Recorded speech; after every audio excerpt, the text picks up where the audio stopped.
अस्सलामु अलैकुम वरहमतुल्लाहि वबरकातुहू। नहमदुहु व नुसल्ली अला रसूलिल करीम, अम्मा बाद।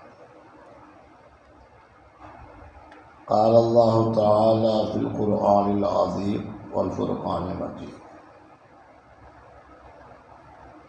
अऊज़ु बिल्लाहि मिनश शैतानिर रजीम। बिस्मिल्लाहिर रहमानिर रहीम। या अय्युहल मलउ अफ्तूनी फ़ी रुयाय इन कुंतुम लिरुया तअबुरून। क़ालू अज़गास अहलामिन व नहनु बितअवीलिल अहलामि बिआलिमीन। ஸதகல்லாஹுல் அஸீம். அனைத்து புகழும் அல்லாஹ் ஒருவனுக்கே உண்டாவதாக. சலாமும் சலாத்தும் சய்யிதுல் அன்பியா ஹதரத் ரசூலுல்லாஹி ஸல்லல்லாஹு அலைஹி வஸல்லம் அவர்கள் மீதும், அவர்களின் தூய்மையான குடும்பத்தினர்கள், சத்திய சஹாபாக்கள், தாபீன்கள், தபஅ தாபீன்கள், முஹத்திஸீன்கள், ஃபஸீரீன்கள், முஜ்தஹிதீன்கள், இமாம்கள், ஷைഖுமார்கள், உலமாக்கள், நம் முன்னவர்கள், நம்மவர்கள், ஒரு உம்மத்தினர் மீதும் என்றென்றும் உண்டாவதாக. கண்ணியத்திற்குரிய சகோதரர்களே, தாய்மார்களே, இன்றைய தினம் கனவு பற்றி உங்களுக்கு பேசலாம்னு இருக்குது. இன்றைக்கி நிறைய பேர் கனவு கண்டுட்டு அதுமாதிரி நம்பிக்கை வைத்து இந்த வாழ்க்கையை வாழ்கிறாங்க. கனவுங்கிறது அது எல்லாத்துக்கும் சொல்கிறதுமா நடக்கிறதில்லை, சொல்கிறது மாதிரி நடக்கிறதில்லை. அந்த கனவுக்கு நேர் மாற்றமாகவும் நடக்கலாம், அப்படியே நடக்கலாம். ஆனால் அந்த கனவு எப்போ தத்ரூபமாக வெளியே வந்துச்சுனாக்க, நம்ம யார்கிட்ட சொல்கிறோமோ அவர் எப்படி விளக்கம் சொல்கிறாரோ அப்படித்தான் அது நடைமுறைக்கு வரும். ஒரு மனிதர் இப்னு சீனா காலத்தில் ஒரு வாழ்க்கை வந்தார். அவர் ஒரு கனவு வாங்குறார். என்ன கனவு வாங்கினாக்க, நான் மகன் கடல் தண்ணி பூரா குடிக்கிற மாதிரி கனவு கண்டார். யார்கிட்டையும் சொல்லவே இல்லை. ஒரு வருஷம் ஆச்சு. அதுக்கு முன்னாடி போய் சொல்கிறாரு, அவர் மனசு குத்தி யாரும் சொல்லணும்னு என்ன வந்துருச்சு. போய் சொன்னார், என் மகன் கடல் தண்ணி குடிச்ச மாதிரி கனவு கொண்டான். என்ன விளக்கண்டாக்கா, உன் மகன் தலை வெடிச்சு குடிக்கிறான். சொன்ன அடுத்த நிமிஷம் பார்த்துருக்கேன். அப்போ கனவுக்கு விளக்கம் சொல்லக்கூடியவங்களுடைய வார்த்தையை பொறுத்து தான் அது இருக்குது. சொல்கிறவங்களுடைய யார் சொல்லணுன்னாக்கா, யார் நம் மீது நன்மையை நாடுவார்களோ, ஹைரை நாடுவார்களோ அவள் சொல்லணும். சல்லல்லாஹு காலத்தில் ஒரு சாபியின் பண்ணி ஒரு கனவு பண்ணாங்க. அவருடைய கணவர் யுத்தத்துக்கு போயிருக்கிறார். அப்போ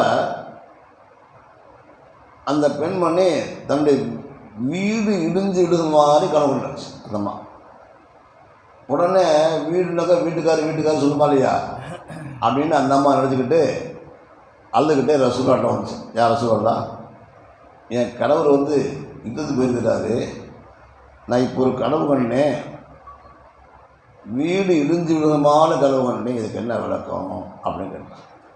ரசூலுல்லாஹ், உன் கணவர் வீட்டுக்கு வந்துடுவாருமா, நீ போமான்னு. அழுதுகிட்டே கவலையை வந்த அம்மா ரசூலுல்லாஹ் சொன்னோடனே சந்தோஷம் போயிடுச்சு. அப்புறம் கொஞ்ச நாள் போச்சு.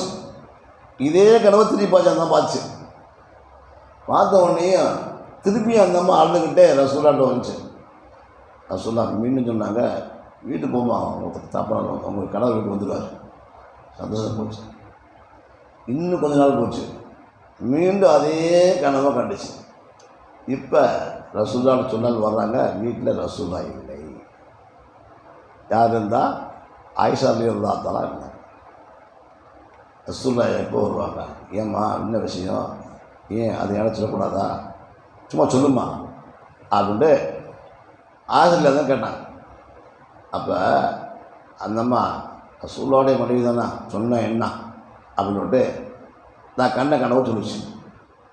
எங்கள் தாப்பனுடைய கணவர் யுத்தத்துக்கு போயிருக்காரு, இப்படி ஒரு கனவு நான் கண்டேன், வீடு இழுந்தமாக கனவு கண்டேன், இதுக்கு என்ன நடக்குதுல்ல.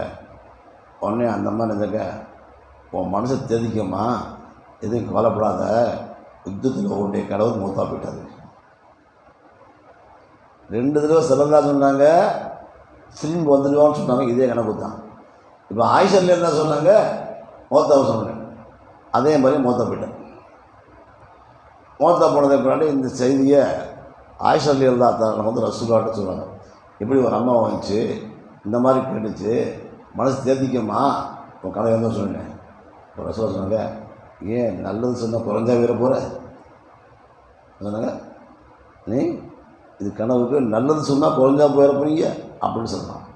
அப்போ என்ன ஆகுதுன்னாக்க, கனவு சொல்லிய விளக்கத்தை யார் எப்போ வெளிப்படுத்துகிறாங்களோ அப்போ தான் அது நடக்கும். அதனால் நம்ம என்ன சொல்கிறோன்னு சொன்னால், நல்ல கனவாக இருந்துச்சு சொன்னால் அல்லாஹ்வுக்கு சுற்றி செய்து யாரெல்லாம் நடத்தி கொண்டு கெட்ட கனவாக இருந்தாக்க அவதற்குண்டா விஷயத்தில் சுற்று யாரெல்லாம் அதை காப்பாற்றுறாங்களா அப்படின்னு சொல்லிட்டு போகணும்.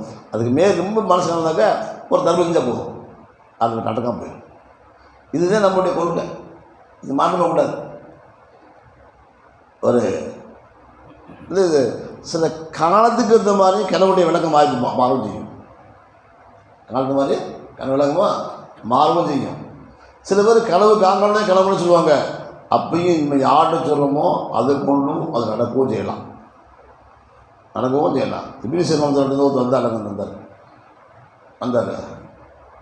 இமாம் அவர்களே, நான் ஒரு கனவு கண்டேன். என்ன கனவு சொல்லுவேன், என்னுடைய பாய்க்கு கீழே நெருப்பிடிச்சது மாதிரி கனவு கண்டினான். அப்போ சொன்னாங்க, நீங்கள் பாயை கீழே தூண்டி பாருங்கள், உள்ள புதையில் இருக்குனாங்க. இதே கனவை இன்னொருத்தர் இந்த காலம் ஒருத்தர் கனவுண்டார், பாய்க்கு நெருப்பிடிச்சிருந்ததாக கனவுண்டார். அப்போ சொன்னாங்க, வீட்டை கால் மணி சீக்கிரம் வெளியாயிரு, வீடு இடிஞ்சு உள்ள போகுதுன்னா. இது காலத்து மாதிரி. முதல் கண்ட கனவுடைய காலம் என்னன்னாக்க குளிர்காலம். அதனால் நெருப்புங்கிறது புதையலி போல. 2வது கண்ட கனவுடைய விளக்கம் என்னன்னாக்க, அவர் என்னன்னாக்கா வெயில் காலத்தில் நெருப்பு சொல்லுது ஆள் அவுட்டு தான். அதனால் வீடு இருந்து போயிருந்து உலக சொன்னாங்க. இது கித்தாபில் அப்படி எழுதுனாங்க. சொல்கிறது நோக்கம் என்னன்னாக்க, யார்கிட்ட போய் சொல்கிறோமோ அவங்க நமக்கு நன்மை நாடக்குள்ளே இருக்கணும். அவங்க எப்படி சொல்கிறாங்களோ அப்படி நடக்கும். தேவன் மாசாவில் ஒரு சம்பவம் நடந்துச்சு. தேவன் மாசாவில் நம்ம காசிங் நானதுனாலே கடவுள் விளம்பரம் ரொம்ப தலைமானவங்க, ரொம்ப விசேஷமானவங்க. ஒரு 6 நிமிஷம் வந்தார். அவருக்கு ஒரு இடத்துல இமாம் செஞ்சார், அதை விட்டு வந்துட்டார். இதை பிரச்சனை வந்துட்டார். இப்போ வேறு இடம் தேடி இருக்கார். இடம் தேடி இருக்கும் பொழுது ஒரு கனவு வாங்குறார். என்ன கனவு வாங்கினாக்கா, தெற்கு பதிலிருந்து ஒரு வாத்து பறந்து இந்த வீட்டில் உட்கார மாதிரி கனவு கொண்டார். இதை பார்த்த உடனே அவருக்கு இதுக்கு என்ன விளக்கம் தெரியலையே, நம்ம என்ன தேடிட்டு இருக்கோமே, இது யார்கிட்ட சொல்கிறது அப்படின்னு சொல்லிட்டு நம்ம இமாம்கிட்ட போய் சொல்லுவோம், நம்ம காசுன்னு சொல்லுவோம், அவங்க நல்ல விளக்கம் சொல்லுவாங்க. போனார், விசாரிச்சார், நீ யார், எந்த ஊர், எப்படி இருக்கீங்க, என்ன விஷயம். நான் இமாமத்திலிருந்து விட்டு வந்துட்டேன், இமாமத்துக்கு இடம் தேடிக்கிட்டு இருக்கிறேன், இந்த மாதிரி கனவு கொண்டேன். அப்படியா, சரி. உனக்கு 2 ஆப்ஷன். ஒன்று, உனக்கு 11 ரூபா சம்பளத்துக்கு நியமிச்சு விடவா, அல்லது 20 ரூபா சம்பளம் நியமிச்சு விடுவா. 20 ரூபா சம்பளத்துக்கு நியமிச்சு விடுறதாந்தாக்க எனக்கு ஸ்வீட் வாங்கி தரணும். ஆமாம், ஸ்வீட் வாங்கி தருவியா, வாங்கி தரேன். அப்போ உனக்கு 20 ரூபா கிடைக்கும் அப்படின்னாங்க. உனக்கு 20 ரூபா கிடைக்குனாங்க. சொன்னது மாதிரி அந்த தெற்கு பகுதியில் ஒருத்தர் ஊரில் ஒரு ஜமா பண்ணிட்டு வந்துச்சு, இந்த பேருடைய இமாமுங்க இருக்காங்க, ஆமாம் இருக்காங்க, அவர் இமாமத்துக்கு பணம் இருக்கிறோம். எவ்வளோ சம்பளம் தருவீங்க, 20 ரூபா சம்பளம் தருவோம். அவருக்கு ஆச்சரியம் போச்சு. அவருக்கு வேகமாக ஸ்வீட் வாங்கிட்டு காசுக்கு வேகம் ஓடி விடுறாரு. கேட்குறாரு, இமாம் அவர்களே, நீங்கள் என்ன சொன்னீங்க, 11 ரூபாவோட சொன்னீங்க, 20 சொன்னீங்க, 20 ரூபா ஸ்வீட் வந்துனீங்க, நான் ஸ்வீட் பிடிங்க. இப்போ எனக்கு விளக்க சொல்லுங்க, படகு எனக்கு எல்லாரும் சொல்லுங்கள் அப்படின்ட்டாரு. அவங்க சொன்னாங்களா, அது விளக்கம் யார் எப்படி சொன்னாங்களோ அப்படித்தான் நடக்குங்கிறது தெரிஞ்சுக்க முதல்ல. இப்போ நீ கனவு கண்ட, அதுக்கு விளக்கு நான் சொல்லணும். இப்போ என்ன சொல்லணுன்னாக்க, அதாவது பத்து அப்படி சொன்னால் வாத்துன்னு அர்த்தம். அது பத்துன்னு வார்த்தை அர்த்தம். பத்துன்னு சொன்னாலும் வாத்துன்னு அர்த்தம் அர்த்தமா, அதாவது சத்து கூட சொன்னாக்க.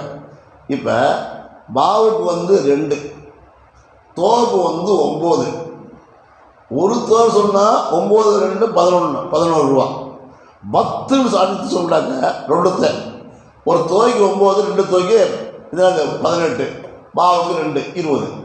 அதனால் இப்போ விளக்கம் சொல்லுவது நான். அதனால் என்ன சொல்கிறேன்னாக்க 10 அப்படிங்கிறத நான் முடிவு செஞ்சு உனக்கு சொன்னேன். உனக்கு 20 ரூபா சம்பளம் கிடைக்கும், ஸ்வீட் வாங்கி தான் சொன்னேன். வாங்கி கொடுத்துட்ட சந்தோஷம் போகும் வேறு பேர். இப்போ இவங்க எப்படி விளக்கம் சொன்னாலும் அது நடக்கும், எப்படி சொன்னாலும் அது. அதனால் சொல்கிறது யார்கிட்ட சொல்கிறதுன்னு சொல்லணும். ஆண்டி பாட்டை போய் யாராவது கனவு சொன்னாக்க, அதை பாப்பா இதெல்லாம் பேசிகிட்டு இருக்காத சொல்லாத அப்படிம்பாங்க. ஏன்னாக்க அதை பற்றி முன்னால் விளக்கங்கள் சொன்னால் வேணுமா போயிடும்.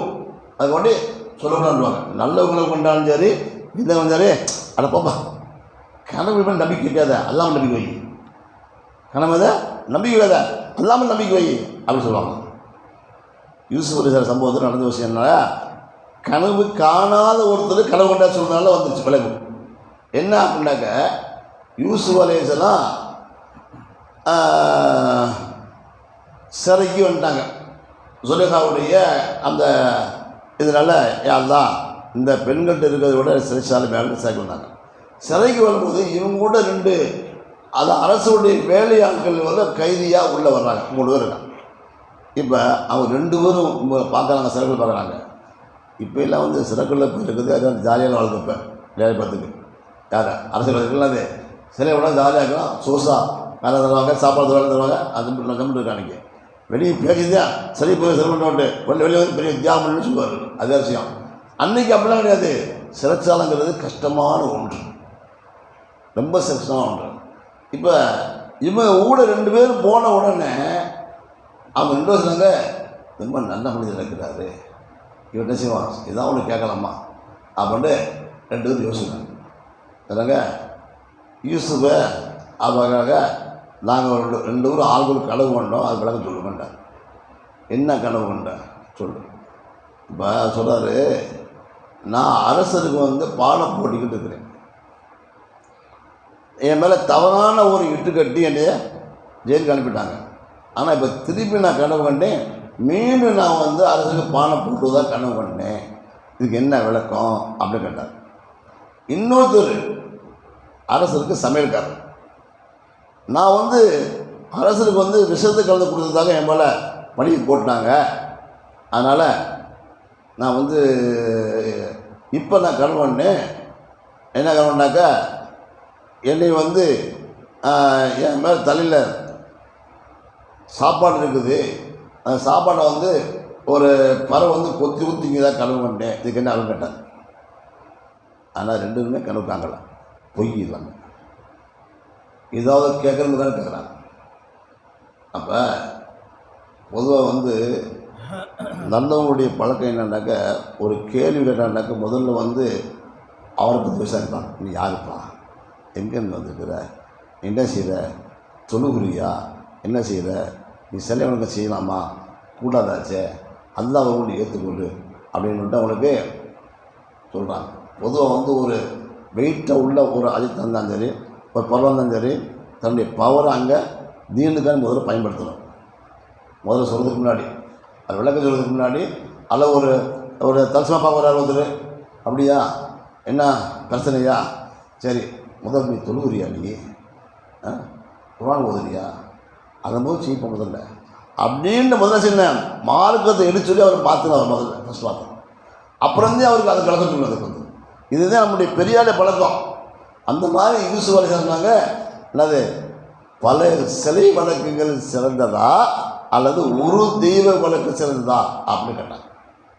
சொன்னாங்க, ஒன்று சிறந்தது, அப்படி தான் வரணும் அப்படி விளக்கம் சொல்லி விட்ட சொல்கிறாங்க. இப்போ விளக்கம் சொல்லி கேட்டுக்க அப்படின்னாங்க. அந்த பானை போடனாலும் இல்லையா, அவர் மீண்டும் அவர் சுத்தமான விடுதலையாகி மீண்டும் அரசருக்கு பானம் போட்டுவதற்கு நியமிக்கப்படுவார் அப்படின்னா இவர் கண்டார் இல்லையா, இவர் குற்றவாளி என்று நிரூபணமாகி இவரை தூக்கில் இடுவாங்க. தூக்கில் இவர் தொங்குவார். அப்போ தூக்கில் தொங்கும் பொழுது இவர் உடம்புலாம் நாத்திருந்து போயிடும். அவர் கழுகு பறவை மேலே அவருக்கு குத்தி குத்தி அவர் திங்கும். இதுவே இவர் கண்ட கண்ணுக்கு விளக்கம் அப்படின்னா ரெண்டு சொன்னாங்க, நான் கனவே காங்கலையே இருந்தாங்க, கனவே காங்கலையே அப்படின்னாங்க. நீ கனவு வேண்டியே இல்லையோ, என் வாயிலிருந்து வந்துருச்சு, அது நடப்பது. சொல்கிறது யார்? நபி. நபியுடைய சொல் பொய்யாகாது. அது நம்ம சொல்கிறது, நம்ம கனவு யார்கிட்ட சொல்லணுமோ அவளை சொல்லணும். எல்லா சொல்லும் போச்சு, நஷ்டம்தான். அந்த மாதிரி யூசுப் அலைஹிஸ்ஸலாத்தை சொல்லணும். இதே மாதிரி இன்னொரு ஒரு கனவு வந்துச்சு. யூசுப் சிறையில் இருக்கிறாங்க. பொதுவாக நல்லவர்களை அல்லாஹ் காப்பாற்றுவதற்கு பல வழியில் ஏற்படுத்துவான், பல வழியில் உண்டாக்குவான். அதுக்கு பல சம்பவங்கள் சொல்லலாம். முதல்ல ஒரு சம்பவம் சொல்லி அதற்கு தானியேல் அலைஹிஸ்ஸலாம், குர்ஆனில் வராத பேர் நபி, பனி இஸ்ரவேல் உள்ளவர்கள். இவங்க மக்களுக்கு நபியாக அனுப்பப்பட்டிருக்கிறாங்க. மக்கள்கிட்ட சொல்கிறாங்க, என்ன சொல்கிறாங்கடா, அல்லாஹ் ஒருவனுப்பா, நான் உடைய நபிப்பா, ஆனால் நீங்கள் தொழுகுங்க, தஸ்பியாத் ஓதுங்க அப்படின்னு எவ்வளோ சொல்கிறாங்க. ஒருத்தர் கேட்கல. இன்றைக்கி கேட்குறாங்களா? அது மாதிரி நீங்கள் வேலைங்க ஒரு மகளாவில் ஒரு 1000 பேர் இருந்தாக்க 10 பேர் துணுகிறது பெரும்பாலாக இன்றைக்கி 10% 5% துணுக்கு. ஆனால் சொல்கிறாங்க, அது சொல்கிறாங்க, தொழுப்பா சொல்கிறாங்க, எல்லாம் சொல்கிறாங்க, பக்கத்துக்குலாம் சொல்கிறாங்க, பாசத்துக்கு கேட்குது, அதே வருது. எவ்வளோ சிலது கேட்கல. அப்போ சொன்னாங்க, நீங்கள் என் பேர் கேட்கலண்டாக்க அநியாயக்காரனை உங்கள் மீது சாட்டப்பட்டு நீங்கள் சித்திரவதை பண்ண முடியுங்க. பல தடவை யோசிக்க பண்ணாங்க, கேட்கல. கடைசி என்ன போச்சு, அமாலிக்கா என்ற கூட்டத்தை இவங்க மேலே சாட்டி இவங்களை சித்திரவதை பண்ணி கேவலப்படுத்தி அதை அற்புதமான வேலையில் நியமித்து கடைசியில் இவங்க எல்லாத்தையும் கொண்டு போய் ஜெயிலில் போட்டான். ஜெயிலில் போட்டால் அதில் தானே அரசும் செத்து போயிட்டான், போயிட்டான் இல்லையா? சொல்லுவாங்களா இல்லையா? இல்லது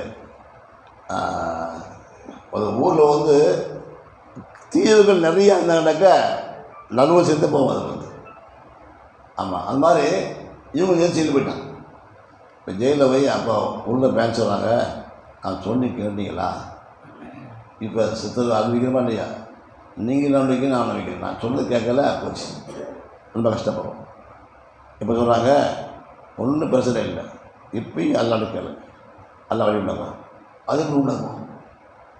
சிறையில் போட்டால் பாலந்த சிறை, ஒன்றும் செய்ய முடியாது, வெளியே வர முடியாது, என்ன செய்கிறது எனக்கு புரியலை. அதனால் நாங்கள் இப்படி இருந்துக்கிறோம். நான் சொல்கிறது இப்படியா செய்ப்பா, தொழு, அல்லாட கேளு, அழு, நான் இனிமேல் தப்பு செய்யமான்னு சொல்லு, தப்பு செய்யணும்னு சொல்லு, மீன் வந்தவங்கள வெளியே அறிவிக்கலாம். சரி, இப்போயாவது கேட்குறமே என்ன சொல்லுவாங்க. ஜெயிலில் பார்க்குறாரு, பரவாயில்லையே, என்ன இவ்வளோ பெரிய தன்னுடைய இறைவனுக்கு செய்கிறவங்க பார்த்துட்டு இருக்காரு. கொஞ்ச நாள் போச்சு, அல்ல அதுக்கு வழியை உண்டாக்கிட்டான். என்ன உண்டாக்குனா அப்படின்னாக்க, அந்த அரசர் ஒரு கனவு கொண்டார். அரசர் ஒரு கனவு கொண்டார். என்ன கனவு கொண்டார்னு சொன்னால், பயங்கரமான கனவு. அந்த கனவு கொண்டதுக்கு முன்னாடி பயந்து அவர் நடுங்கிறார். அப்படியே நடுங்கு என்ன செய்கிறாண்டாக்க, கனவுக்கு விளக்கம் சொல்றது கொண்டு சில பேர் நியமிச்சு வச்சுப்பாங்க அரசாங்கம்லாம். அவங்க ஏதாவது கூப்பிட்டாரு, நான் ஒரு கனவு கண்டேன், பயங்கரமான கனவு, அது என்ன கனவுன்னு என்னக்கா சொல்ல தெரியல, பயமாக இருக்குது, அந்த கனவு என்ன சொல்ல முடியும் அப்படிங்கிறாரு. அப்போ அவங்க சொன்னாங்க, என்ன கனவுன்னு சொன்னதெல்லாம் விளக்கம் சொல்ல முடியும், நீ வாடுங்க என்னது சொன்னாங்க, அந்த காலத்து அகலாம் இல்லை, சும்மா கற்பனைக்கெல்லாம் வளர்க்க முடியாது போண்டேன். இதை பார்த்துட்டே இருந்த அந்த மனிதர் யார் அந்த சிறையில் இருந்து அந்த பானை போட நினைக்கப்பட்டாரோ அவர் அரசரே, நீ என்ன கனவு கண்டீங்க, அதுக்கு என்ன விளக்கம் அப்படின்னு சொல்கிறதுக்கு ஏன்ட்ட ஒரு ஆள் இருக்கிறார். அவர் அற்புதமான ஆள். அவர் சிறையில் இருக்கிறார். என்னையே சிறைக்கு அனுப்புவீங்க, அவர் போய் விளக்கு கேட்டுவார். அப்படின்னு சொன்னாங்க. உடனே அப்படியா, ஒரு சந்தோஷம் அரசுக்கு, பரவாயில்லையே நல்ல ஊராக கிடைச்சிட்டாரு. இப்போ போய்ட்டு வர்றாரு, வேகமாக வர்றாங்க. சொல்கிறாங்க, யூசுஃபு என்னது என் அரசு கனவு பண்ணார். இப்போ அவங்க பெண்ணை போய் கேட்கல, நான் அவனுக்கு சொன்னா இல்லையா, அரசுக்கு சொல்லி விடுதலை ஏற்படுத்த சொன்னா இல்லையா, நீ செய்யல இல்லை அவன் சொல்லணுமா படா, அப்புறம் நம்ம சொல்லிவிடுவோம். அது அவங்க சொல்லலை. மார்க்க சட்டங்கிறது வேறு, நம்மளுடைய வாழ்க்கை முறைங்கிறது வேறு. மார்க்க சட்டத்துக்கு வாழ்க்கையை ஒப்பிட்டு பேசக்கூடாது. அதனால் அவங்க அளவுக்கு விளக்கம் சொல்லிட்டாங்க. ஆமாம், அவன் சில ஏன் ஞாபகப்படுத்தலை, அதன்ட்டு கேட்கவே இல்லை, ஒன்றும் சொல்லவே இல்லை. இதே நல்ல அக்கலாக்குடைய அடையாளம் சொல்லிட்டோ கேட்கல, இது அல்லாவுடைய ஏற்பாடாக இருக்கும். சரி, என்னம்மா கனவு பண்ணாங்க சொல்லு. 7 இளைத்த மாடுகள் 7 கொளுத்த மாடை சாப்பிடுது. 7 இளைத்த மெலிஞ்சு போன மாடு நல்ல கொளுத்த மாடை சாப்பிடுது. இப்படி ஒரு கனவு கண்டார் எங்களுடைய அரசர். இன்னும் பார்த்துருக்குது, அது சொல்ல தமிழ். ஆமாம், அப்படியா? அப்போ சொன்னாங்க, 7 இளைத்த மாடுங்கிறது பஞ்சகாலம், 7 கொளுத்த மாடுங்கிறது செழிப்பான காலம். இந்த செழிப்பான காலத்தில் செய்யக்கூடிய அறுவடையில் கொஞ்சத்தை மிச்சப்படுத்தி இந்த பஞ்சகாலத்தில் அதை செலவு செய்யணும். இதுதான் விளக்கம் அப்படின்னு சொன்ன உடனே இதை கேட்டு வேகமாக போய் அரசுக்கு ரொம்ப சந்தோஷம். அற்புதமாக வழக்கமாக இருக்குது. அதை யார் கூட்டப்பா, அவரை கூட்டப்பா, இல்லை சிறையில் இருக்கிறாரு, பரவாயில்ல நான் தான் கூட்டம், இப்போ வர்றாரு வாங்க போகிறாரு அப்படின்ட்டு. எனக்கு இந்த எதுக்காக வேண்டி என்ன சிறையில் போட்டீங்க? அவங்க அல்லாண்ட கேட்டாங்க, அல்லா ஒரு சிலையை போட்டாங்க, வேறு விஷயம். நடைமுறை சட்டம் என்ன பார்த்து அந்த பெண்கள்லாம் கையை அறுத்துட்டாங்களே, அவங்க நிலைமை என்ன? என்னையும் அநியாயமாக உள்ளே திரிச்சு விட்டாங்களே குற்றவாளி நோட்டு, அந்த சுலகா நிலைமை என்ன சொல்லு. அதை கேட்டு அதை எனக்கு தூய்மையாண்டு எல்லாம் சொல்லாண்டாக்க நான் வெளியே வரேன் அப்படின்னா. அது மாதிரியே அரசியலார் அந்த பெண்கள் தான் கூட கேட்குறாரு, என்ன அவங்க செய்வார்? இல்லை அவர் நல்லவர். சுலகா கேட்டாங்க, அவங்க சொன்னாங்க, நான் தான் தப்பு செஞ்சேன், நான் தான் அவர் இழுத்தேன், அவர் நல்லவர் அப்படின்ட்டு அவங்க உடனே கேட்டாங்க. சரி, விளக்கம் சொல்லியாச்சா, இப்போ கூப்பிட்டாங்க, வர்றாங்க. வந்தவுடனே அரசர்கிட்ட அரசுடைய பாசையிலேயே பேசுகிறாங்க. அந்த பல பாசையால் கொடுத்துட்டு அவங்க பேசுகிறாங்க. அதை விளக்கம் சொல்லுங்கிட்டாங்க. திருப்பி சொல்கிறாங்க, 7 இளைத்த மாடுகள் என்பது பஞ்சகாலம், 7 கொளுத்த மாடுகள் என்பது செழிப்பான காலம். இந்த செழிப்பான காலத்தில் அறுவடை செஞ்சு பாதியை மிச்சப்படுத்தி வச்சோம்னா இந்த பஞ்சகாலத்தில் தான் செலவு செய்யணும் அப்படின்னு சொன்னோடனே அப்பா சொல்லலாம், இதை பார்க்குறது யாருக்காங்க, இந்த பொறுப்பத்தில் யாருக்கா?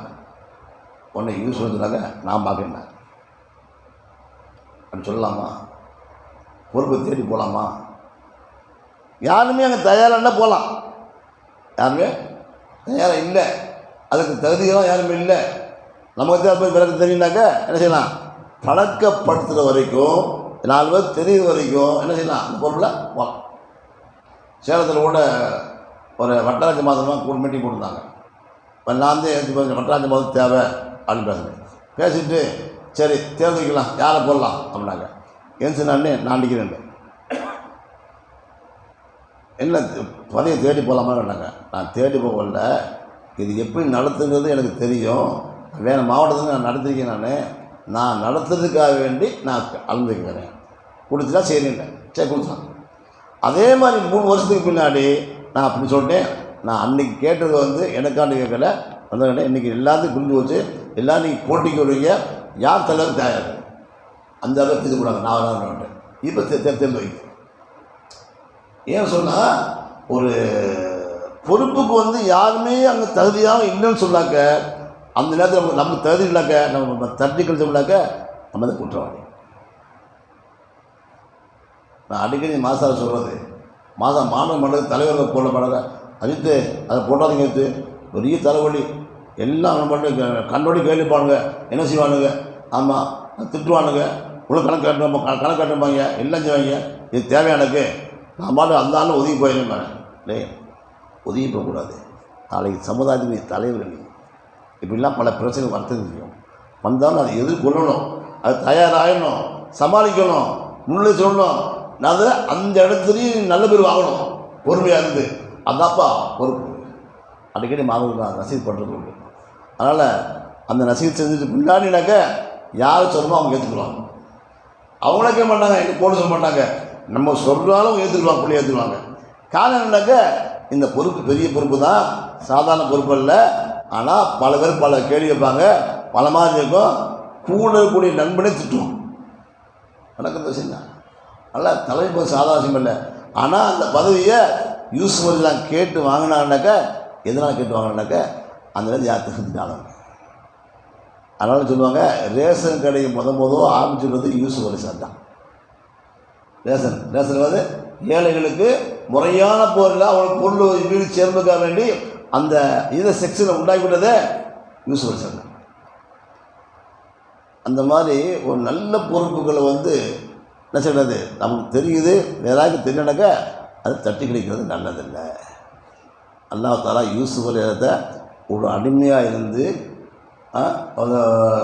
விற்கப்பட்டு அடிமையாகி ஒரு வீட்டில் வளர்ந்து சிறைக்கு போய் அல்லாஹ் பெரிய பதவியை கொடுத்தானாக்க அவங்களுடைய அஹ்லாக்கு தான் காரணம். நம்முடைய அஹ்லாக்கு இருந்தால் எல்லாம் செய்யலாம். அல்லது எல்லா காலத்தையும் நம்ம நன்மை செய்யணும் அப்படிங்கிற எண்ணம் மட்டும் வந்து வேகமாக ஊக்குவிச்சிருந்தாக்க என்ன செய்யும், அல்லாஹ் நம்ம கொண்டு எப்படியாவது வேலைக்கிடுவான். சாதாரண ஒன்றுக்கு தகுதி இல்லாதது பெரிய பணக்கம் ஆக்கிடுவான். ஆமாம், அது அவன் கையில் நம்முடைய அகலாக்கு பொறுத்து. இந்த கையில் ஒருத்தர் இருக்கிறாரு, கால் நொண்டி தான், படிக்கலை, ஆனால் பெரிய பணக்காரன் இருந்தாங்க. எப்படி கொடுத்தானுங்க எனக்கு தெரியலங்கிறாங்க. இது அவன் கையில் உள்ளது. வசதி தான் வந்து நம்ம கையில் எதுவுமே கிடையாது. எல்லாம் யாரானா அவனுக்கு வசதி கொடுப்பா, யாரானும் கீழாக்கிடுவான். எல்லா திறமை இருக்குது, வியாபாரிகள் எல்லா திறமை இருக்குது, படித்தவர்கள் எல்லாம் இருக்கிறாரு. ஆனால் அவனை ஒன்றும் விஷயம் இல்லை, வியாபாரம் தான் நஷ்டம் உண்டாகுது, எல்லாம் கஷ்டம் உண்டாகுது, எல்லாருக்கும் தெரியுது. அப்போ இங்கே வந்து தகுதிக்கு வேலை இல்லை, தகுதியை உண்டாக்குறவே அல்ல. ஒரு ஊரில் என்ன ஒரு அதாவது கோட்டைப்பட்டில் அந்த ஊரில் கிளம்பி வைக்கிறேன். அங்கே படகு தொழில் நிறைய. அந்த ஊரில் வந்து தலைவராக ஒருத்தர் இருந்தார். தலைவராக இருந்தால் நிறைய வருமானம் வரும். அப்போ அந்த ஊரில் 2 பேரும் பேசிட்டாங்க, இந்த ஊரில் வந்து ஒருத்தர் இதுக்குமே நாய்க்கெல்லாம் ஒருத்தர் இருக்கிறான். ஆனால் மகன் வந்து யார், அவன் வந்து என்னது ஊருக்கு தலைவர் பண்ணால் எல்லோரும் ஏற்றுக்கிடுவாங்க, அவனை போட்டுட்டு நம்ம செய்வான், உள்ள நிறையா வருமானம் தெரிவிக்கணும் அப்படின்னாங்க. அப்போ அது சொன்னாங்க, நீ தலைவர் கண்டாரு, நமக்குலாம் தலைவர் தகுதி இல்லைப்பா, எல்லாம் வேணாம்ப்பா அப்படின்னு சொல்லி பார்த்தாரு. ஊருக்கு எல்லாம் சேர்ந்து அவனை உண்டாக்கிட்டாங்க. கொஞ்ச நாள் போச்சு. கொஞ்ச நாள் போன பாட்டி 2 பேரும் நல்லா கூலி வந்தாங்க, நல்லா வருமானத்தை இருந்தாங்க, கூலப்பண்ண பண்ணாங்க. அல்லாஹ் இவர் வந்து இவருக்கு அதாவது பதவியை ஒருத்தர் திணிக்கப்பட்டால் அல்லாஹ்வுடைய உதவி வருங்கிறது அல்லா. அதாவது கொஞ்ச நாளைக்கு முன்னாடி என்ன செய்யாரு, திடீர்னு வந்து ஆமாம் இந்த கணக்குங்க இந்த கணக்குங்க, ஆமாம் எப்படி செய்தி யார் செய்கிறது, நீ செய்கிற அந்த பொருள் நீ வேணப்போ அந்த போ. ஏன்னா இப்போ தலைவருடைய பதவியை பவரை கையில் எடுத்துட்டார். எடுத்துக்கு பின்னாடி அப்படின்னாக்க யார் இவரை கொண்டு குடிவாழ்ந்தாங்களோ அவங்களும் மோசம் போச்சு, சரியில்லை, அவங்களாம் ஆகிப்போச்சு. அந்த மாதிரி பதவியை திணிக்கப்பட்டால் ஏற்றுக்கொள்ளலாம். ஆனால் பதவிக்கு யார் தகுதியில்னாக்க அப்படி ஏற்றுக்கொள்ளலாம். ஆனால் என்னது போட்டியாக இருந்தாக்க இப்போ இன்றைக்கி அரசு வேலை போட்டியாக கிடைக்குது. நான் ஒன்று எதுக்கு சம்பாதிக்க வேண்டியதான், வேறு நோக்கமெல்லாம் கிடையாது. சமுதாய சேவை செய்ய நோக்கம்லாம் ஒருத்தரும் கிடையாது. இன்றைக்கி வந்து எந்த அரசும் கிடையாது. ஏதாவது ஒரு எல்லா குட்டிகளும் பட்டைகள் தான். அதில் யார் கொஞ்சம் பரவாயில்ல போட்டு போடலாம், அவ்வளோதான். ஒருத்தன் முதல் ஊற்றுறான், அது நெஞ்சில் ஊற்றுறான், எல்லாம் ஒன்று தான் இன்றைக்கி ஆசை போகிறாமே. எல்லாம் எல்லாமே நல்லவே கிடையாது. இருந்தாலும் கூட நம்ம வந்து இதில் யார் கொஞ்சம் பரவாயில்ல அவங்களும் போட்டு போடுறோம், அவ்வளோதான். நம்ம அல்லாட்ட என்ன கேட்கணும், அதான் நல்லவனை ஏற்றுக்கிறாலும் தாட்சி சமுதாயத்துக்கு சேவை செய்யக்கூடியவர்களாக நேரம் கேட்க வேண்டியது. ஆக சொல்கிறது நோக்கம் வந்து இங்கே வந்தால் வெளியே இங்கே வந்தாச்சு. ஆக கனவுங்கிறது அல்லாஹ் கொடுக்கக்கூடிய ஒரு கிஃப்ட். ஆமாம், ஒருத்தர் சொல்கிறது நோக்கம் என்னன்னு சொன்னாக்க, ஆன்மீகத்தில் ஈடுபடக்கூடியவங்களுக்கு வந்து கனவுகள் வரலாம். கனவு எப்படி இப்படிலாம் கனவு வரும், கடுமையான கவலை வரும். ஜின்கள்லாம் ஆஜராகும் சில சமயங்களில். பெரிய அவுளியாக்கள்லாம் வரும். அந்த பக்கம் திரும்பக்கூடாது. பயங்கரமான கவலைலாம் வரும், திரும்பக்கூடாது. திரும்பணும் நமக்கு நஷ்டம். செய்யக்கு சொல்லுங்கணும், செய்யக்கு சொல்லித்தான் ஒரு நினச்சி உனக்கு தான் ஆச்சு மாற்றம் உடைக்கணும். அதை நீங்கள் திரும்பினீங்க, அந்த கணவனுக்கு திரும்பினீங்க, அல்லது நல்லவங்க அவங்க திரும்பினீங்கனாக்க இந்த செய்கை விட்டீங்கன்னாக்க நஷ்டம் உண்டாக்கு. ஒரு சம்பவம் நினச்சி அனுபவாடுது. ஒரு முடியுது, நல்லா அமல் வாங்கினார். அந்த திக்ர் செஞ்சார், தஸ்பியா தூங்கினார், முராக்கா மாதிரி போயிட்டார். போனதுக்கு பின்னாடி அவருடைய கனவுல ஒரு ஜின்னு வந்துச்சு. அந்த ஜின்னு யாருனாக்கா ஒரு ஆலிமான ஜின்னு வந்துடுச்சு. வந்த உடனேயும் நீங்கள் ஆலிமாவட்ட பையன் இருக்கியா, ரொம்ப நல்ல ஒரு சந்தோஷம், என் கூட வந்துடு அவனுக்கு. இவர் என்ன செஞ்சுக்கணும், உடனே மாவட்டம் சொல்லிக்கணும். சொல்லலை அவர் விட்டார். கடைசி போனாக்கா அதுலேருந்து ஜின்னு கூட்டு போயிடுச்சு. அவர் ஒரு கடையில் சம்பளத்துக்கு இருந்தார். அவர் கூட்டு போயிடுச்சு. என்ன இங்கே போயிடுச்சு, கபசல் கூட்டு போயிடுச்சு. கபசல் போய் திகழ்ச்சி, அது ஒரு ஆலிம் இல்லையாதே, திகழ்ச்சி செஞ்சார். கொஞ்ச நாள் போச்சு. அந்த கடையில் நோன்பு வைக்கின்றாங்க.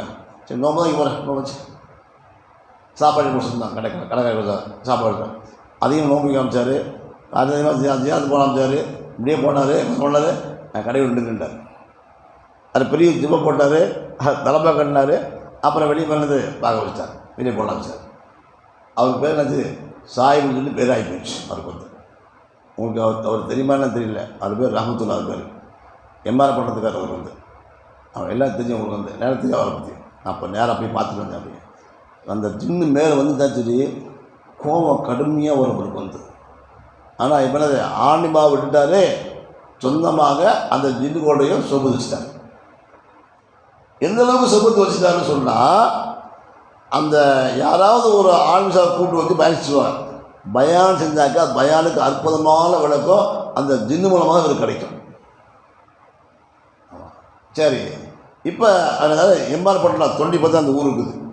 இப்போ அந்த ஊர் இருக்குது. அந்த ஊர் என்னது, சரி அவங்க சொல்லி ஒரு மாதம் ஆரம்பினாங்க. மாதம் ஆரம்பித்தாங்க. மாதம் இருந்தாங்க. சில உஸ்தா போல் இந்த அட்வான்ஸ் ஒருத்தருக்கு அதை கூப்பிட்டு வச்சுட்டான். அவன் மாதம் நடந்துட்டு இருக்குது, நல்லா இருக்குது. ஆனால் நான் அப்போ நான் கோபாலபுரத்தில் உஸ்தாதாக இருக்கேன், நான் கடவுள் பதில. அங்கே ஒரு 2 ரூபா டிக்கெட்டு தான் நான் பார்க்கலான்னு போயிருந்தேன். போனால் கூட்டம், மக்களுடைய கூட்டம் அப்படியே முக்கியதாங்க. அவங்கள்ட்ட நம்ம பல்கலைக்கழக நிறைய பேர் அவருடைய தொடர்பு இருக்காங்க. அதாவது நாம் நாட்டுக்கு இந்தியா சிலபஸ் இருக்குது, அவங்களாம் அவங்களோட தொடர்பு தான். அவங்க தான். அப்போ அவங்களாம் உட்காந்துருக்காங்க. அப்போ ஒருத்தர் அங்கே நின்று பேசியிருக்காரு. உடனே கோவம் வந்துடுச்சு. எவன்லாம் பேசிட்டு இருக்கிறேன் அதிகப்பட்டேன். வணக்கம் யார், பெரிய பணக்காரர், நல்லா உதவி செய்கிறாரு, அவரை கூப்பிடுறது எப்படி, எவன்டா நிற்கிறேன் வணாங்க. பயந்து நடுங்கி போய் என்ன பண்ணிட்டார். சொல்கிறது நோக்கம் என்னென்னா, நம்ம கனவுலையோ நினைவுலையோ நம்ம அமல் செய்யும்போது சில மாற்றங்கள் நம்ம அதிகம் ஏற்பட செய்யும். ஆனால் அதன் பக்கம் திரும்பக்கூடாது. நம்ம செய்து நம்மகிட்ட என்ன செய்யக்கூடாது. நமக்கு வாரம் எவ்வளோ பெரிய ஆள் நமக்கு வந்தாங்க. சில அழகான பெண்கள்லாம் முன்னாடி வருவாங்க. அதில் கனவுல ஜின்கள் வரும். எதையும் பார்க்கக்கூடாது. சில பாம்புகள்லாம் முன்னாடி வரும். ஒன்றும் பார்க்கக்கூடாது. நம்ம அமல் செஞ்சே கொண்டதே இதுக்கு செஞ்சே, அதாவது அது பராத்து செஞ்சே கொண்டதே வரும். கண்ணை முடிக்க செய்ய அது தானாக போயிடும். ஒன்றும் செய்யாது, யாரையும் ஒன்றும் செய்யாது. பார்க்குறோம் வரும், பார்க்க போயிடும். அப்பா இவர் எல்லாம் அடைய போகிறாரு, இவருக்கு சுதந்திரம் கூடாது போயிடும். இப்படி கனவுல இப்படிலாம் நிறைய வரும். ஆனால் அந்த பக்கம் திரும்பாமல் நம்முடைய ஷேகுடைய தவஜுகாத்திலேயே இருந்தால் தான் முன்னேற முடியும். இது ஏற்படக்கூடியது உள்ளதான். ஆனால் எல்லாத்துக்கும் வருமாது. யார் அல்லாஹ்வை நெருங்கன்னு ஆசைப்பட்டாங்களோ அவங்களுக்கு இது வரலாம். வந்தாக்க என்ன செய்யணும், அப்பையும் ஷேகுடைய தவஜுகாத்தை தவிர வேறு எந்த பக்கம் திரும்பக்கூடாது.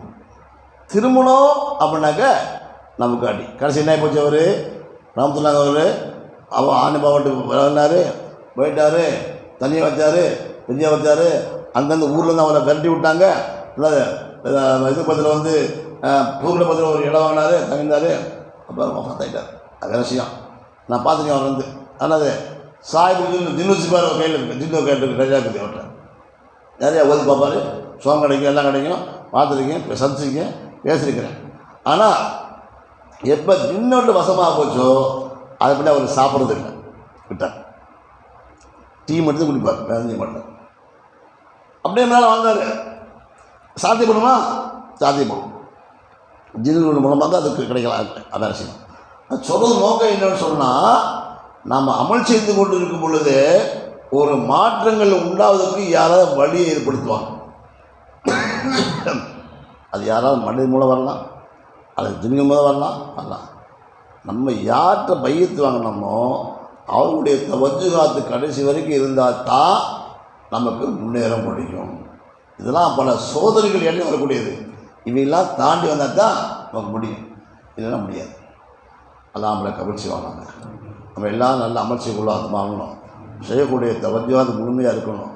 ஆமாம், அது அடைக்கும் துவாச்சி ராஜாலாம் எங்களுடைய செய்யக்கூடிய தவஜத்தை போட்டு காலையில் யாசின் வந்து துவாச்சியணும், மாலையில் வாக்கியாவது துவாச்சணும். ஏன்னா நம்முடைய வழி தவறாமல் இருப்பதற்கு இதெல்லாம் வழி. மாறுவது இது அடிப்படை அஸ்திவார துவாரம் உள்ளது. காலையில் யாசின் வருது. இந்த யாசின் என்ன செய்யலாம்? யாரெல்லாம் ஷேகமாலுக்கு கற்று வச்சுட்டு ரெண்டையும் மூதாக்கு கற்று வை. இதெல்லாம் பறந்துக்கு முன்னாடினா தான் அவங்களுடைய தவஜுவா நமக்கு இருக்குதுன்னு அர்த்தம். எப்போ நம்ம ஓதனை விட்டுட்டோமோ தாழ்ந்தொழித்தனமாக போயிடுவோம்னு அர்த்தம். அதனால் நமக்கு அஸ்திவாரமே காலமாலையில் வந்து ஓதக்கூடிய இந்த இதுதான் யாசின்னு வாக்கியா தஸ்பியாத்து. இது அசல். இதுக்கு மேற்கொண்டு முன்னேறவங்களுக்கு தான் அந்த இசுமுதாத்து ஓதுறது, அந்த கல்வியத்துக்கு செய்கிறது, ஃபாசல் மசா செய்கிறது, முராக்கபா செய்கிறது, மாயனா பார்க்குறது, ஷாகதா போகிறது, இதெல்லாம் என்னது? அது அடுத்த ஸ்தலம். முன்னேறதுக்கு வழி. முன்னேறாமல் இருக்கணும்னாலும் பரவாயில்ல, பையத்தோடு இருக்கலாம். என்றைக்காவது மாற்றத்தை அல்லாஹ் கொடுத்துருவான். அல்லாஹ் நம்மளை கவிழ்ச்சிவானாக, அல்லாஹ் நம்மளை ஏற்றுக்கொள்வானாக. அல்லாஹ்வுடைய கிருபையினால் நாம் செய்யக்கூடிய எல்லா அமலும் கவல் செய்து முழு தவஜுகாத்து விஷயங்கள் உண்டாக்கி அவனை அடையக்கூடிய பாக்கியத்தை தருவானாக. அஸ்ஸலாமு அலைக்கும் வரஹ்மத்துல்லாஹி வபரகாத்துஹு. சுப்ஹானல்லாஹி வபிஹம்திஹி சுப்ஹானக்கல்லாஹும்ம வபிஹம்திக அஷ்ஹது அல்லா இலாஹா இல்லா அன்த அஸ்தக்ஃபிருக வ அத்தூபு இலைக்.